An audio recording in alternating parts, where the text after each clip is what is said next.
So yeah, I realised I hadn't actually explained anything really about the ST200 and what it was about. So let's go around it. Let's just go around the rear and then I'll show you the front and what's under the hood, under the bonnet, however you kind of want to say it. But yeah, I'm still kind of buzzing with this one. I haven't actually sort of taken it out in anger yet, so I'll do a sort of like a POV in the future, yeah, on the channel. But yeah, Fiesta ST200. Let's just start with this straight away. So, if you're not familiar with what this kind of car is, essentially Ford did a run out for the 7.5 where they produced about 1,000 cars in the UK, and it was called the ST200, as you can see from this badge here. It came in this sort of like unique paint, I believe it's called Storm Grey, not 100% sure, and it came with these unique alloys which are kind of, they're diamond cut, really nice, slightly bigger rear disc brakes I believe, and essentially the reason why it was called 200 was because it was 200 horsepower with a sort of 15 horsepower overboost. So what that basically meant is that when you're on full throttle in a certain gear, you get the full power. Now that was up from 180 from the standard car, which then had an overboost of 200. So that's what it sums up with. There's loads of little tweaks under the engine, which I'll get to in a second. You know, I was at a fast Ford kind of thing yesterday with a few owners, and they were telling me a few things of just uprated components that came as standard with the engine. But that's really cool. But yeah, if we have a little look inside of my car, what you get inside is essentially like a fully spec ST3. You get pretty much every option. That's not standard, that's just a little thing that the owner kind of put on. But you get a little ST200 logo there. You do actually normally get ST200 sort of front mats. And just to give you an idea what they kind of look like, if I head into the back, if you see just here, they're sort of like grey around the side. That's basically what you would get in the front. I quite like these. I do need to straight away clean them, but that's fine. On the seat belts as well, you get sort of like a little grey stripe sort of all around the side, which is nice. The seats, they're the standard sort of like ones that came with the ST, but they're just in this more sort of like dark colour, and I really like them, really nice and subtle. Wheels the same. You get sort of like so many options. So it's obviously climate control, reversing camera, everything, and it's so yeah, I like it. The heat seats really sort of hug you in, and it feels special, and because it's a 3-door, it's actually quite big in sort of like the front two passengers. I'm not gonna lie, in the rear, yeah, it was never the biggest with my previous Fiesta ST2 back in 2013. Now you may have noticed there's a little Revo bag here, and well, there's a few goodies in here that the owner actually gave me, because this car is not a stock car. So those figures that I told you before, this car is actually Revo Stage 2. And from my understanding, that brings the power to anywhere between 230 and 250 horsepower. So it's a little bit more. But yeah, I've got loads of little things inside here, like extra sort of gel badges, a few air fresheners. It does smell like box fresh. I need to ask how he's done it. Bit of metal polish as well for the Miltech exhaust system. And yeah, really quite cool. You know, nice little touch. And then yeah, there's the back seats. Nothing really too much to say. I mean, it's it's quite tight back there, I'm not gonna lie, but there you go. Now the coolest thing with this is the owner has very kindly provided me with a few bits, and here they are. So where do I start with this? Well, basically it's got pretty much all the bits to go back to stock if it needs to. It has another Quaife differential here, but it already has a differential on the car, which just basically means, yeah, it's a limited slip diff. It just improves sort of like the front end traction, that's the idea. But you've got sort of like the stock piping, I mean stuff that I don't even know what it is, air filter there. You've got sort of the stock suspension, and you've got a catalytic converter there. You've got some touch-up paint. Yeah, the owner was great. He's actually printed out some dyno sheets for me as well, which is quite cool. This is what the power graph was saying when the car was basically stock. So it was already quite strong beforehand. Obviously, hasn't been dynoed since it went stage 2, so it's hard to tell. So what are the extras on my ST200? Well, you've got the Miltech exhaust, as you can see here, which I'm sure you'll hear in a future video. It's got sort of like braided lines. Discs, I believe, are pretty much stock. Pads are like EBC yellow stuff. So pretty good stuff. But the cool stuff is yeah, under the bonnet. So let's wander around to there. Oh yeah, while we're still here, it's sitting on eye-back lowering springs, so it's a little bit lower, not too bad to scrape or anything like that, but it is lower and it is a little bit firmer as well. So that's kind of the bits on the side. So under the hood, not your standard ST engine. So standard 1.6 4-cylinder EcoBoost engine. I love it. I had mine from new for 4 years, so I kind of know all about it, and it was pretty much bulletproof. This car's had a few little bits which essentially, yeah, uprate it, and I'm not going to remember all of these, so I'm just going to do my best. It's got fixed engine mounts, so for one, that just basically stops the engine vibrating. It just keeps it in place, which just keeps things a bit more stable. It does vibrate a bit more into the cabin, but that's just one of those things. I don't know all of this stuff. I'm just going to be completely honest with you. Like I said, I'm not big on the whole modification stuff. We've got like induction pipe, different air filters. Yeah, it's pretty much ITG there, so it's kind of hidden, sort of hidden around there. It's the sound Symposia delete as well. So essentially what the Fiestas used to do, the STs, they sounded a bit grumbly, but it was all piped through the speakers. It wasn't real. This is all sort of like pure real noise, and it makes some great noises, trust me. And you might just be able to see, I don't know if you can see it, a big sign that says AirTech. That's the AirTech intercooler. So fairly big, and it just keeps the car really, really cool, which is obviously quite handy. My car is actually garaged, so you know you don't want it too hot when you're kind of parking it up, and it stays nice and cool. But yeah, not your normal stock car. I don't know how the owner has kept it so clean. I need to ask him how he's done it, but he's done an absolutely spotless job. For reference, this car is, you know, it's done a fair few miles. You know, it's a 5-year-old car now as well, but it's looking spotless, and I do love that paint. I mean, yeah, I'm just kind of blown away by a lot of this kind of stuff. It's a really mean car. Yeah, I can't remember if I mentioned the LSD as well. There's lots to say about this car, and I can't really think of them all at this moment in time. I'm still completely in a bit of shock, to be honest, about it. Yeah, I'm still trying to take it all in, even sort of like speaking to friends and stuff like that. And you know, I was so lucky. I went to like even just meet a bunch of fast forward enthusiasts and stuff like that last night, and I was just like, own this car. This is like really special. And I mean, for me, in like the 7.5 Fiesta world, kind of like the rare ones in the UK, ST200s, and if you ever saw like a 5-door Fiesta ST, because they introduced that in 2016 to 2017, but not many people went for those. If you're from the States and you got one of these, they're all in 5-door, but in the UK it was the other way around. They were all in 3-door, so of course the 5 doors are then rarer. You can't get any other Fiesta in this colour, so it's special in that side.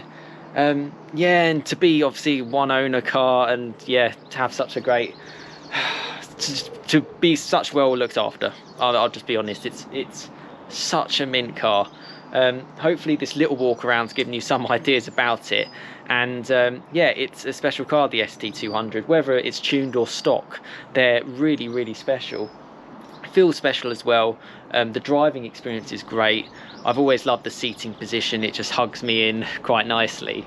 Yeah, I still can't believe I'm just looking at it. I'm like, it's pretty stunning. A completely different experience to the Golf, actually. Oh, that's another thing. It's got an RTS clutch as well. That was one thing I was kind of like, is it going to be too firm? And a short shifter as well. There's all these things that I'm thinking of now, and that kind of improves thing. Clutch takes a bit of time to get used to, but it's not heavy. In fact, my Golf R actually has a heavier clutch, which is, you only really notice these things when you come in and out of different cars.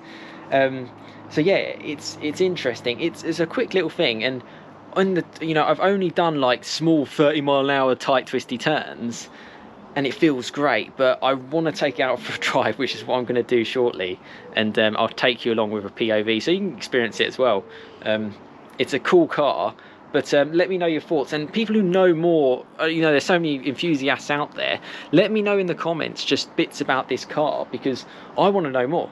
You know, there was bits that Ford maybe did that they didn't really even announce, because I know what they, well, I believe what they did when they actually introduced this car is they introduced a lot of the changes to the ST200 to normal STs, because I know the suspension is a little bit different, the gearing was a little bit different.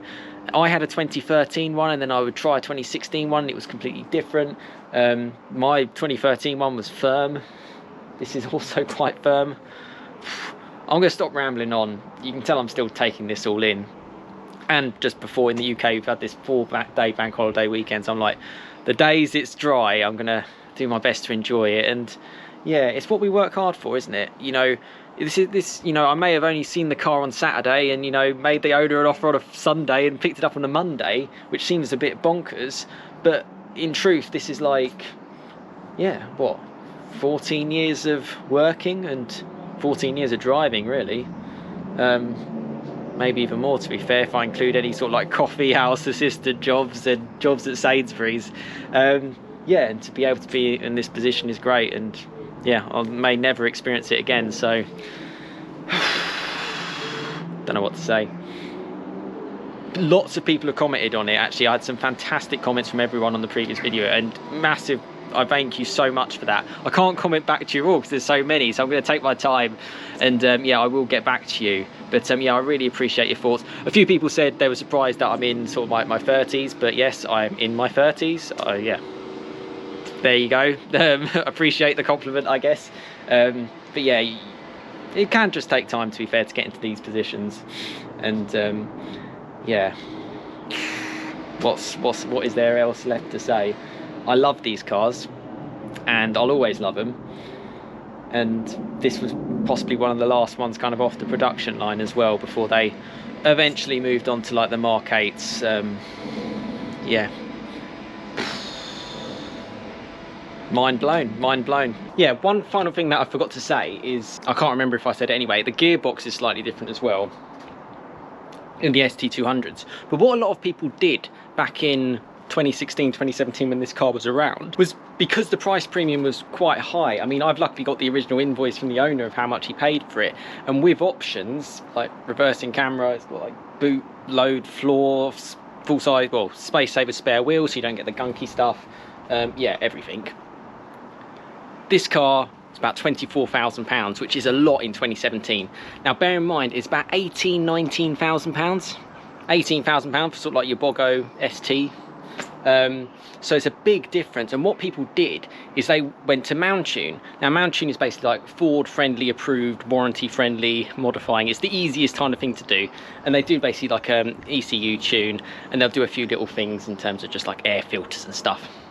And you could get this Mountune package, which didn't invalidate your warranty, for £600. So of course, what a lot of journalists say, and a lot of people probably did, is instead of getting the ST200, why not get a normal ST and Mountune it? Because that Mountune package basically gave you the exact same performance as what an ST200 would. So yeah, £24,000 or £18,000 plus 600 quid. Do the maths, what kind of potentially makes sense. Yeah, and at the time, that's kind of how I felt. You know, it's an expensive car. Yeah, I think for me, I still can't quite believe it, particularly with the colour. I mean, it's really sunny, and I don't know how much you can kind of see of it. I'm still like, wow, that's just crazy. But yeah, and again, in the comments, let me know everything you know about the ST200, because I do want to share it, and I do want to learn as I'm going. But even when I spoke to the original owner, he was like, I'm probably going to miss stuff off of that, the modification side of things that's been done on the car.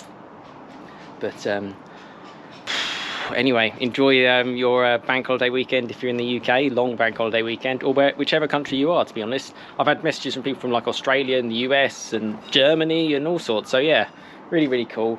And I think it shows what this car kind of means to people. And one thing that actually sealed the deal is, what I will say, is back in, when I was going to test drive the car, this was quite funny. And obviously, you know, I had my reasons of why I wanted to get the car and all this kind of thing. I was in my Golf R, and I was following a VW ID3, which is their full electric car. And it's basically to kind of replace the Golf, all this kind of stuff. And I was like, nah, no chance. Just literally, I can't do it. It's just not me. I'm not that person.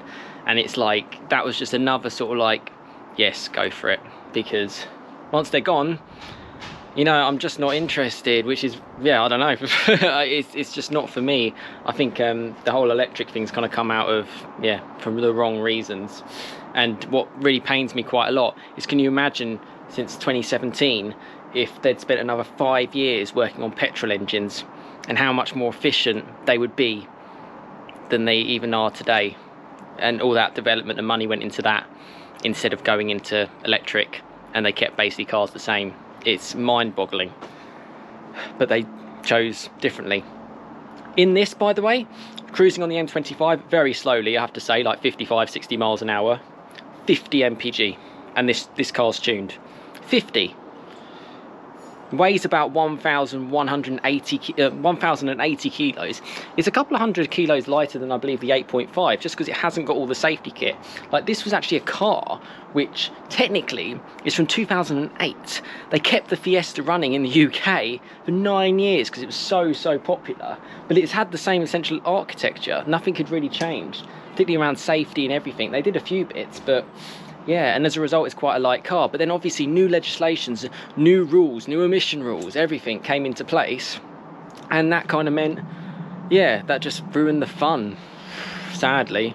Like, I like the Mark 8 Fiesta ST, but, you know, I kind of like this better. That's why I bought it. Yeah, a bit of a bitter pill to swallow, because even though it's like a say hello to this amazing car, and, you know, I've got this and my Golf R and it's unbelievable, I'm also definitely in the process of saying goodbye to it all, because yeah, it's just not going to last, is it? No matter how much you can kind of pretend. But yeah, maybe as long as the events are still going and people are still enjoying them, and yeah, the government doesn't suddenly charge you £5 a litre for fuel or something stupid. Yeah, I'll keep it going. It's a position that's okay for me now, and yeah, I'm really happy to kind of enjoy it and share it with you all. But yeah, next up, Pov Drive, which I'm actually going to do after this video, and I'm super looking forward to it because I've not pushed this car at all yet. So yeah, in the twisties, should be good fun.